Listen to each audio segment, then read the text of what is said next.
Abra sua Bíblia no livro de Salmos 46. Nós vamos falar sobre o tema a bondade de Deus. E o que é a bondade de Deus? A bondade é um atributo que faz parte do caráter de Deus. Baseado nesse tema, nós vamos ler esse capítulo 46 dos Salmos, que fala sobre os filhos de Coré, que escreveu esse salmo, e diz assim a palavra do Senhor: Deus é o nosso refúgio e fortaleza, socorro bem presente na angústia, pelo que não temeremos, ainda que a terra se mude, ainda que os montes se transportem para o meio dos mares, ainda que as águas rugem e se perturbem, ainda que os montes se abalem pela sua braveza. Há um rio cuja corrente alegra a cidade de Deus, o santuário das moradas do Altíssimo. Deus está no meio dela, não será abalada. Deus ajudará a romper da manhã. As nações se embravecem, os reinos se movem, e Ele levanta a sua voz e a terra se derrete. O Senhor dos exércitos está conosco, Deus de Jacó é o nosso refúgio. Vinde contemplai as obras do Senhor, as desolações que Ele tem feito na terra. Ele faz cessar as guerras até o fim da terra, e quebra o arco, e corta a lança, e queima os carros no fogo. Aquietai-vos e sabei que eu sou Deus. Serei exaltado entre as nações, serei exaltado sobre a terra. O Senhor dos exércitos está conosco. O Deus de Jacó é o nosso refúgio.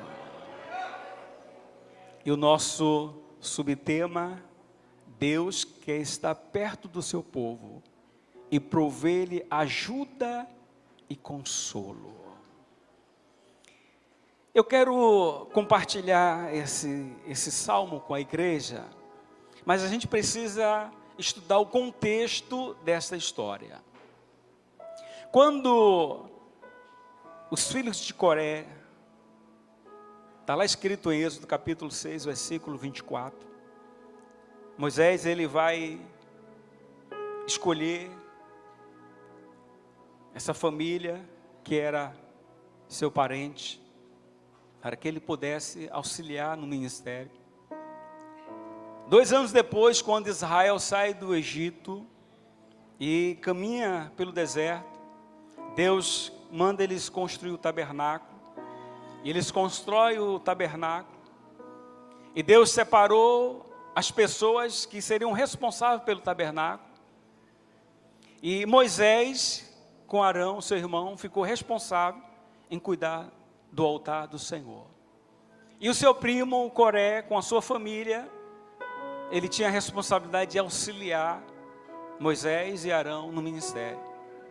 Mas a Bíblia diz que Satanás colocou no coração de Coré a inveja de querer tomar o lugar de Arão.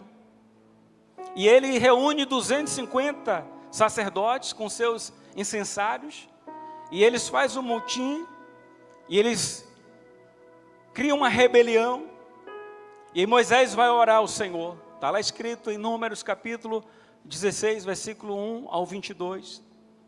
E Moisés chama a congregação, chama os levitas e diz: olha, se esses homens, se eles não pecaram contra o Senhor, e eles morrerem de morte natural, é porque eles não pecaram contra Deus. E aí no capítulo 16, versículo 23 ao 35, Moisés ora ao Senhor e diz: Senhor, abre a terra. E a Bíblia diz que Moisés ora, e a terra se abre, e a família de Coré, de Abirão e Datã é engolidas, vivas. Mas a Bíblia diz que Deus poupou Assis, Eucana e Abiasaf, que são os 3 filhos de Coré. E eu pesquisando na literatura não achei por que eles não estavam com seus pais. Mas me dá a entender que Deus naquele momento estava poupando essas crianças para que no futuro a sua geração de sacerdotes e levitas pudessem continuar servindo na casa do Senhor. E aqui, irmãos, nós aprendemos algo muito interessante. Às vezes as pessoas que andam com a gente, que são nossos amigos, eles querem o que a gente tem. Às vezes dá um tapinha nas suas costas, e diz que está com você, que te ama, mas no fundo do coração dessa pessoa, ele quer passar a rasteira em você e tomar o seu lugar. E muitas das vezes, isso acontece no trabalho, isso acontece na igreja. Às vezes as pessoas querem um lugar de destaque, porque na verdade, Coré ele queria o lugar de Arão, que era um lugar de destaque, de posição. E ele entendia que Moisés tinha dado a ele uma função inferior, que era cuidar das coisas do Senhor, mas ele queria justamente trabalhar no ofício sacerdotal. Mas a Bíblia diz que o Senhor, no capítulo 17 de Números, chama Moisés, e ele diz, olha, reúne os 12 príncipes, e cada um tragam as 12 varas, representando a casa de Israel. E eles entregam as varas a Moisés, e Moisés coloca no lugar santíssimo. E a Bíblia diz que no outro dia, quando Moisés retorna, a Bíblia diz que uma das varas havia florescido. E a Bíblia diz lá em Números 17, versículo 8, que a vara havia brotado. Primeiro veio os botões, depois veio as flores, e depois veio as amendoeiras, os frutos. Meus irmãos, e naquele dia a vara, que era representada a casa de Levi, representado por Arão, foi escolhido para ser o sumo sacerdote da casa do Senhor. Aqui, irmãos, nós aprendemos 3 coisas. E Moisés fala na primeira, na segunda e na terceira pessoa. Os botões, aqui é Deus. As flores, aqui é Jesus. E os frutos é o Espírito Santo. O meu e o seu ministério só prospera se a gente estiver no altar do Senhor. Não adianta, irmãos. Só prospera se tiver edificado no altar do Senhor. E quem foi que escolheu? Foi o Senhor, meu apóstolo. Deus separou Arão para que ele pudesse ser o sumo sacerdote. Aí eu comecei a pensar, por que Coré fez aquilo, irmãos? Aí a gente volta na história, quando Moisés vai para o monte e fica 40 dias orando ao Senhor. E a Bíblia diz que o povo pede a Arão que ele fizesse um bezerro, e ele vai e faz. E Coré, ele dizia, olha, Arão, ele não é digno de estar no altar do Senhor, porque ele levou o povo, conduziu o povo à idolatria. Mas perceba que o Senhor não matou Arão. Moisés foi interceder por Arão. Sabe por quê, irmãos? Por causa da unção. Isaías capítulo 10, versículo 27 diz que a gordura quebra todo jugo. No Antigo Testamento, Deus não habitava dentro do homem. Ele ungia e dava autoridade. Mas hoje é diferente. O Espírito de Deus habita dentro de cada um de nós. Paulo disse, olha, não sabeis vós que o Espírito de Deus habita dentro de vós? Então o Espírito Santo hoje está dentro de mim, está dentro de você. E nós hoje temos o entendimento dessas coisas. Então, quando você vier à casa do Senhor, você não deve vir de qualquer jeito. Perceba que quando eles vinham sacrificar ao Senhor, eles separavam as ofertas. E ali naquele dia, naquela hora, no dia específico, era de manhã e pela tarde eles traziam oferta ao Senhor. E a Bíblia diz que os sacerdotes, eles examinavam os animais, porque se os animais tivessem qualquer defeito, sarna, impinge, fosse manco, era reprovado tanto o animal como o ofertante, porque aquele sacrifício apontava para Cristo, então tinha que ser um cordeiro perfeito. João capítulo 1, versículo 29, João bradou e disse: eis o Cordeiro de Deus, que tira o pecado do mundo. E Ele está no nosso meio, e Ele está aqui nesta noite. E quando eu estava orando lá na tenda, eu senti de Deus, e orei ao Senhor, e eu disse: Senhor, teu povo, depois de um dia de trabalho, depois de um dia tão agitado, eles vieram para o culto. Muitos aqui têm boletos para pagar, tem IPVA para pagar, o meu é R$ 1.338. Imagine, para vencer no mês 5. Tem contas, muitos nem conseguiram fazer a feira do mês. Aí você vem para um congresso, você vem para 12 dias proféticos. E meus irmãos, o que o pastor Nivaldo falou aqui, é um plantio que você faz. Quantos anos, pastor? Trabalhando lá? 24 anos. Sabe o que é que a gente aprende com isso? O plantio, irmãos, é opcional, mas a colheita é obrigatória. Se você plantar aqui nesse altar, você pode recobrar do Senhor a sua colheita, porque você está plantando. Agora, se você não planta nada, como é que você vai cobrar algo que você não plantou? Então nós precisamos ter essa mentalidade. Quando eu venho à casa do Senhor, eu venho com esse sentimento, com esse espírito de receber o novo de Deus. E aqui o Senhor nos mostra, através desses 3 meninos, que eles vão escrever 11 salmos. E todos os 11 salmos que eles escreveram, e eu estudando, fui lá na biografia deles, não encontrei uma vírgula, eles questionando, dizendo: o Senhor é culpado, porque o Senhor matou o meu pai e minha mãe. Mas nós aprendemos com esses meninos, através do amor e da bondade do Senhor, porque é um atributo do caráter do Senhor. Faz parte do caráter de Deus fazer coisas boas. Então, se Deus, Ele tem essa natureza, os seus filhos também têm. Entende? Então você tem a natureza de Deus. Então eu não posso sair daqui, depois de 12 dias de unção, de palavras proféticas, voltar no domingo, na segunda e continuar a mesma pessoa.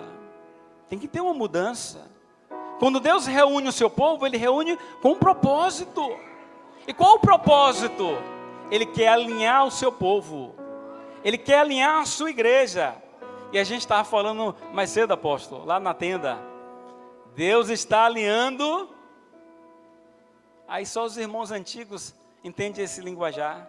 Porque aqui, irmãos, ó, nessa parte, aos irmãos antigos que têm mais de 25 anos, pastor César, Noádio, pastor Alberdan, os outros pastores, aqui tinha, nesse lado de cá, era de madeira, e a gente vinha orar aqui nesse lugar aqui, não tinha dessa parte, a igreja era pequena, e aqui era um calor, mas aí enchia de gente, orava, o fogo caía, Deus fazia milagres nos cultos de segunda-feira.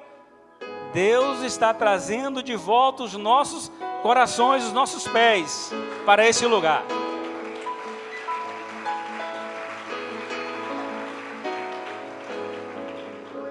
Para o mês eu vou fazer 29 anos de cristão. 29 anos que sirvo ao Senhor nesse altar. Quantas coisas boas eu estava pensando hoje no trabalho que a gente viveu, apóstolo e apóstola. Casamento da apóstola com o apóstolo, aí a igreja alugou o ônibus, lá vai todo mundo. Meus irmãos, E a gente foi para Salvador, numa alegria, fazendo festa no buzu. E chegou lá, o apóstolo e a apóstola se casaram, a gente estava lá. Aí nasce o Kevin. Aí um dia de domingo a gente está aqui no culto, aí recebe a ligação, o apóstolo não veio hoje porque está no São Rafael e o Kevin está lá internado. E a gente vai com o pastor Joel, mais alguns pastores, a gente vai para o São Rafael lá, viu, o apóstolo. Irmãos, no momento de alegria e no momento de dor, você precisa ficar firme. Entende?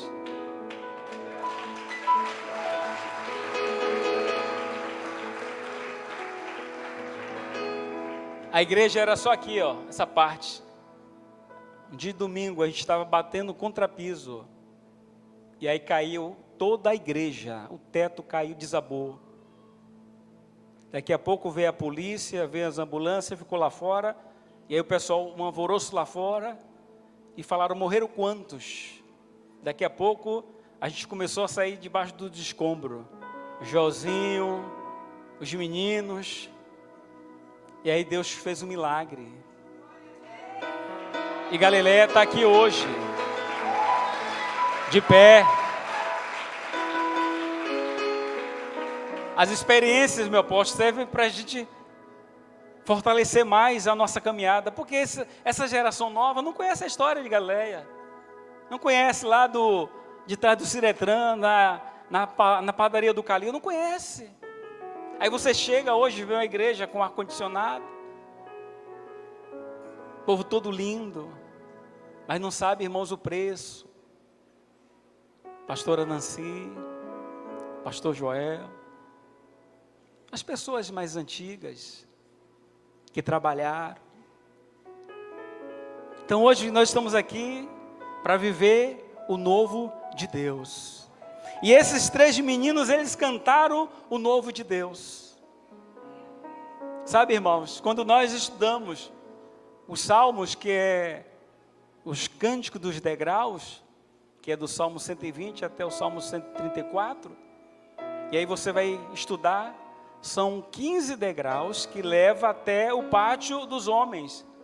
Cada degrau é um salmo. Aí a gente vai ler o Salmo 20 e não sabe. Então aquele Salmo 20 é o primeiro degrau, e eles cantavam o Senhor.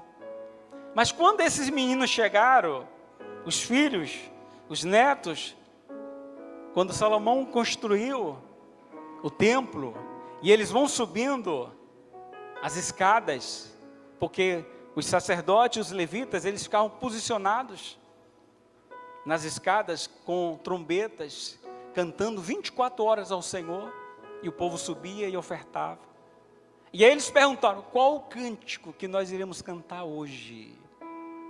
Poderia se dizer assim, eu estou com o coração aflito, derrotado, eu sirvo esse Deus e nada acontece na minha vida, 20 anos na igreja, 30 anos, aí um se levanta e diz, não, vamos celebrar o Senhor, vamos cantar os cânticos de Sião. Aí logo você se lembra em Jeremias, quando ele escreveu Lamentações, capítulo 3, versículo 21. Quero trazer à memória aquilo que me traz esperança. Então você precisa viver o seu presente hoje, porque ele vai apontar o seu futuro. E a Bíblia diz que eles começam a cantar ao Senhor. E ele diz, Deus é o nosso refúgio e fortaleza, socorro bem presente na angústia. E aí eu descobri, irmãos, nesses salmos, 7 palavras de afirmação que Deus deu a esses meninos. Eu quero compartilhar com a igreja nesta noite. E aí você toma posse. Cada palavra dessa. A primeira palavra de afirmação, Deus está com você. Onde você for, Deus está com você. A segunda palavra de afirmação: Deus é com você. A terceira palavra de afirmação: Deus te vê. Coisa linda. A quarta: Deus te escuta.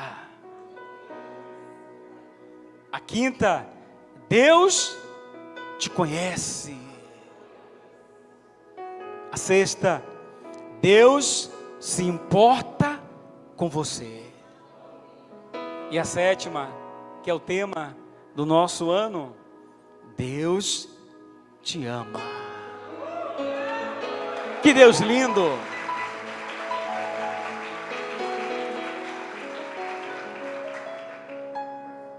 Irmãos,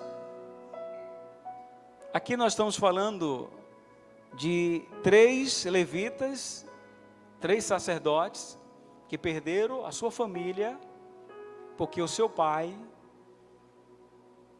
desejou tomar o lugar do seu primo. E eles recebem de Deus unção nova para viver o novo de Deus. E muitos de vocês aqui têm histórico de família, de pai, têm frustrações. Mas tudo isso, irmãos, faz parte do processo. Eu me lembro quando eu estava terminando a campanha, a gente fez 52 dias lá em Simões Filho 1, restaurando os muros de Neemias. 52 dias de culto. A gente chegava 7 e saía 9. 52 dias. Muita unção, muita palavra profética. Foi um tempo precioso, mas um dia eu estava pregando na igreja. Aí eu recebi o telefonema: olha, nosso pai morreu. Aí eu disse para o meu irmão: olha, eu estou na igreja, resolva que amanhã eu vou na casa de minha mãe e a gente faz os procedimentos. E aí fui de manhã cedo, e aí fui pregar ainda no culto fúnebre, a família toda, os irmãos. E aí Deus me deu força. Aí de noite tinha um culto para a gente encerrar. Eu poderia, apóstolo, ficar no meu luto, em casa, pensando, né? Porque quando eu fui no hospital, ele ficou 30 dias em coma. E a gente tinha esperança. Eu mesmo criei essa esperança. E quando eu estava lá e orava, eu criei essa esperança que Deus ia curar ele. E quando eu falava, ele respondia. Mas ele precisava fazer uma cirurgia delicada. E eu voltei, crendo que Deus ia curar ele. Que Deus ia tirar ele daquela situação. Mas aí,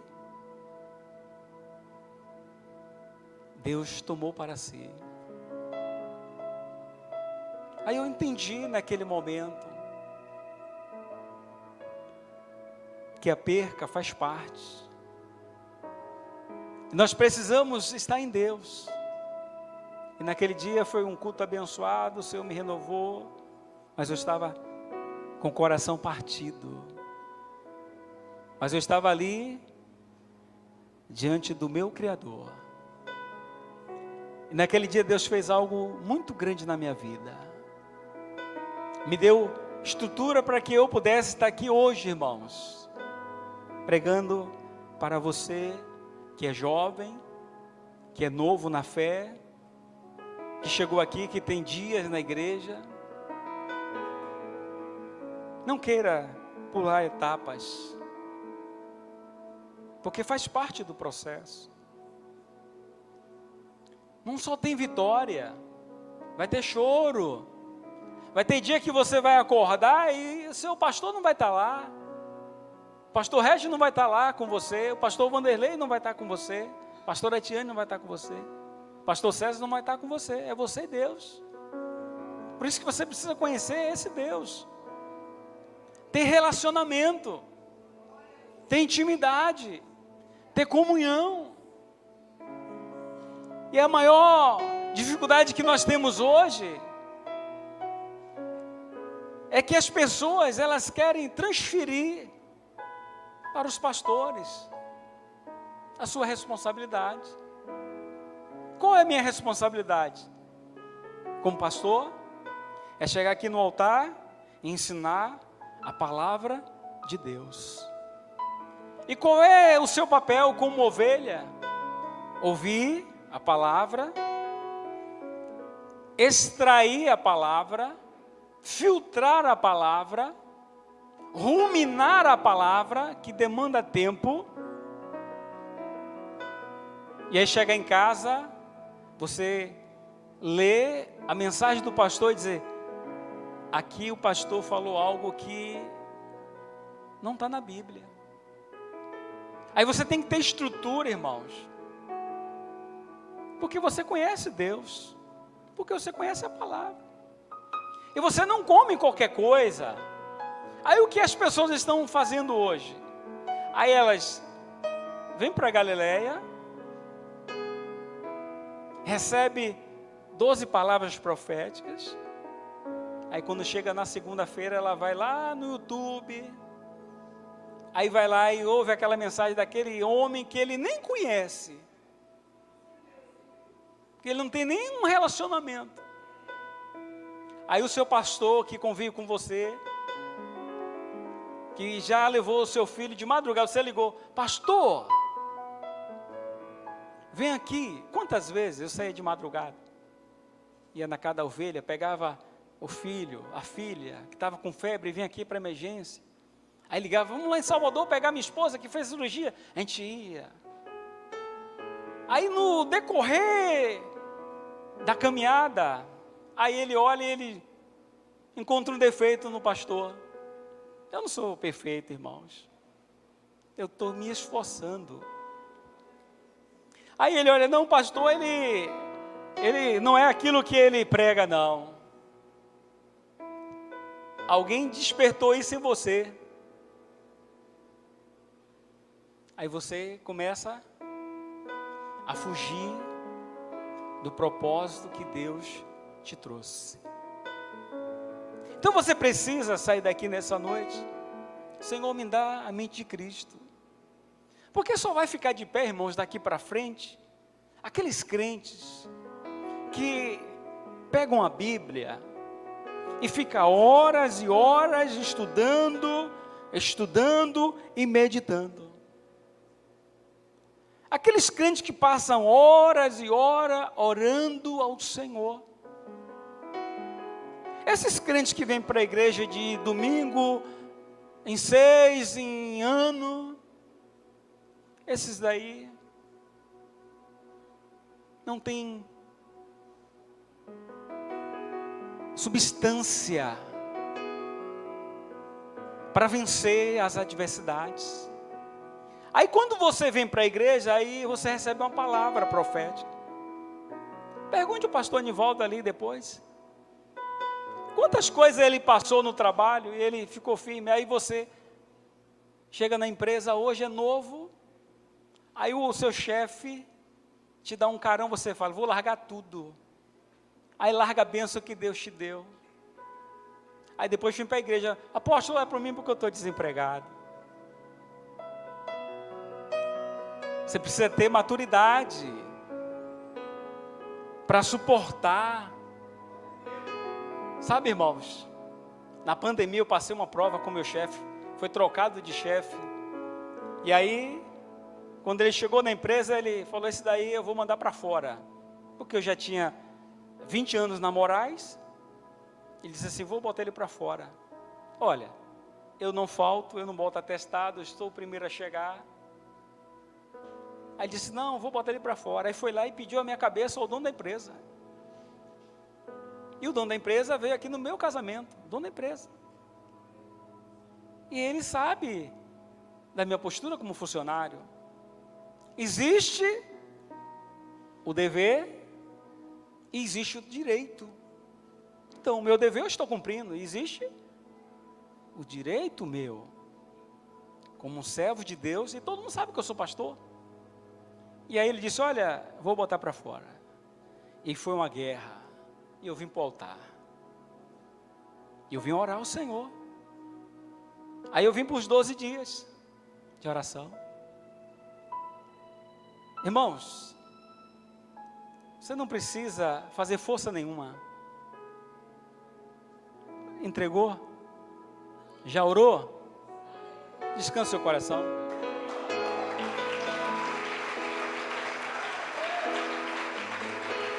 Olha o que aconteceu.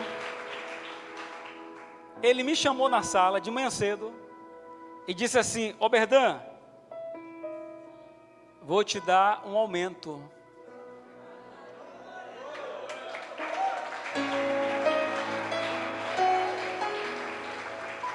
E olha que eu já vinha anos pedindo ao Senhor. Ele usou quem? Faraó para me abençoar. Mas se eu acordasse de manhã, brabo, tem dia que eu acordo brabo, revoltado, e eu chegasse lá e falasse, oh meu Deus, vai te matar. Eu perdi a bênção. Mas eu fui, inteligente. Muitas das vezes, irmão, nós estamos potencializando o mal. Quando você lê lá em 1 Samuel, você não vê Davi chamando Golias de gigante. Você não vê, pode ir lá, pesquise depois. É a gente que potencializamos o mal. Davi disse, esse incircunciso que vem contra mim, olha, chamou de incircunciso. O que é incircunciso? É uma pessoa que não tem uma aliança com Abraão, que não fez o pacto da circuncisão. E Davi, que não era besta, ele sabia que o Golias tinha 4 irmãos, então era 5. Ele foi lá no ribeiro, pegou as 5 pedrinhas, botou na capanga e foi para a batalha. Tem muita gente que está na guerra e não conhece o seu inimigo, meu apóstolo. Você precisa ir para a oração. Você precisa conhecer a palavra, porque quando você conhece a palavra, você vai orar em cima da palavra. As armas Deus já te deu. E a Bíblia diz que Davi pega o cajado e o alforje e vai para a batalha. E aí vem os gigantes. E a Bíblia diz que ele pega aquela pedra e coloca no seu estilingue e taca na cabeça, na testa do gigante. E ele cai.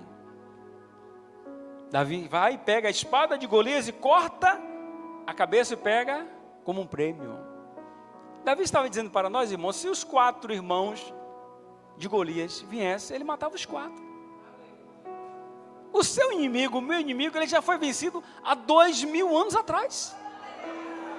As portas do inferno não prevalecerão contra a igreja do Senhor.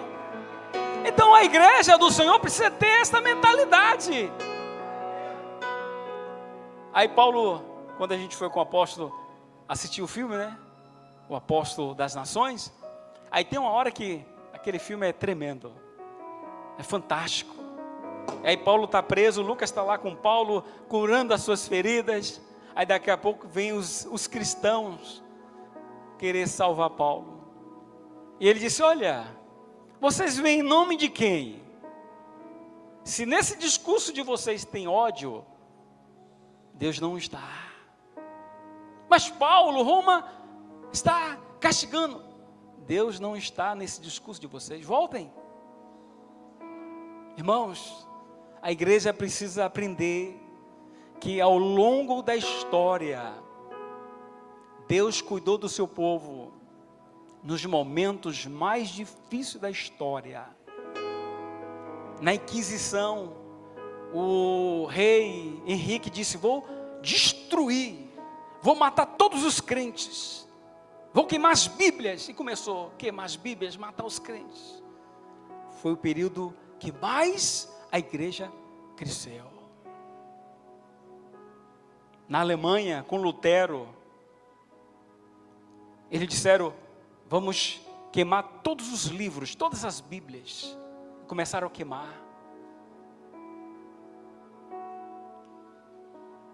Sabe onde é que está hoje a biblioteca na França.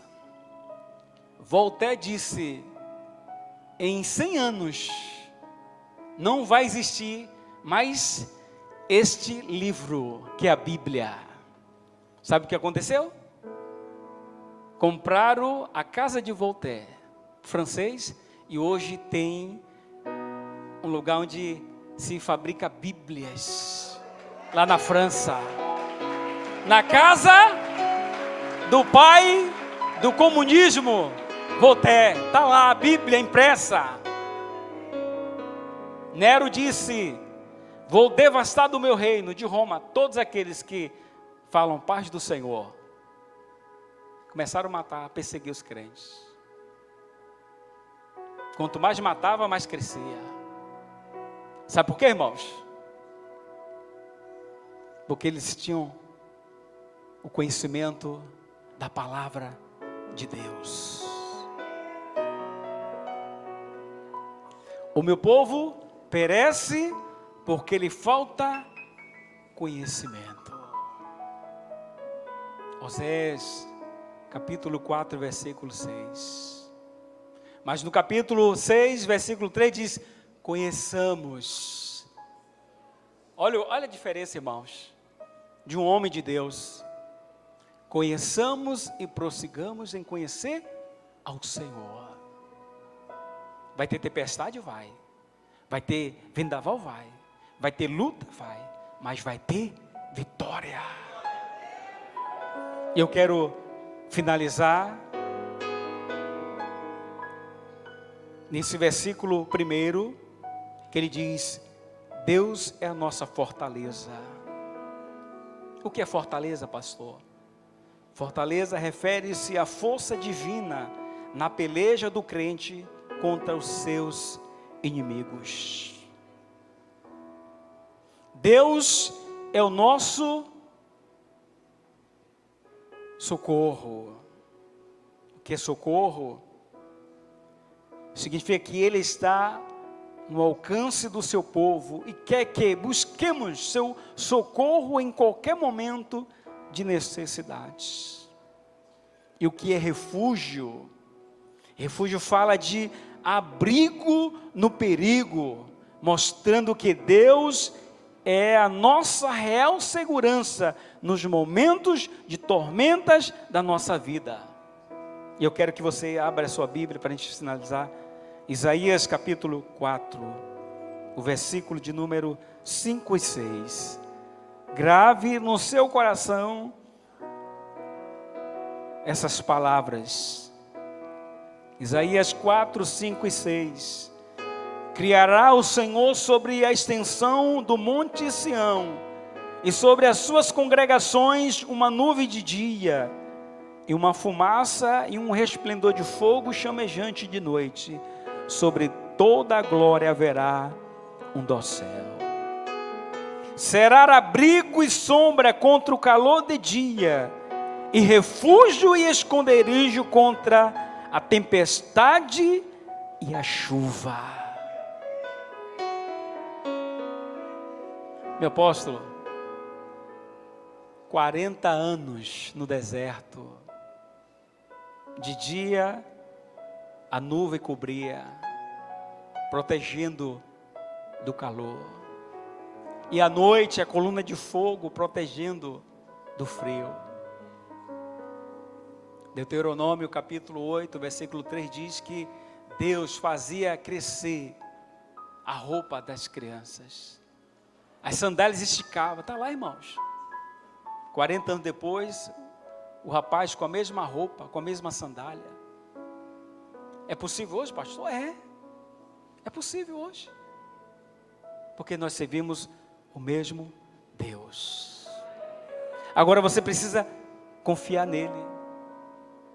Eu não posso confiar no meu trabalho. Eu sei que eu preciso trabalhar, eu preciso pagar as minhas contas, mas eu preciso confiar no meu Senhor, que me dá saúde, que me dá força para eu acordar e eu conquistar tudo aquilo que o meu coração deseja. Mas eu preciso estar em Deus. E quando você começar a conquistar você deve continuar no altar do Senhor. Seja como os filhos de Coré, grato ao Senhor. E esse amor e essa bondade, que faz parte do caráter de Deus, vai estar dentro de você, vai estar dentro de mim, até que Ele venha.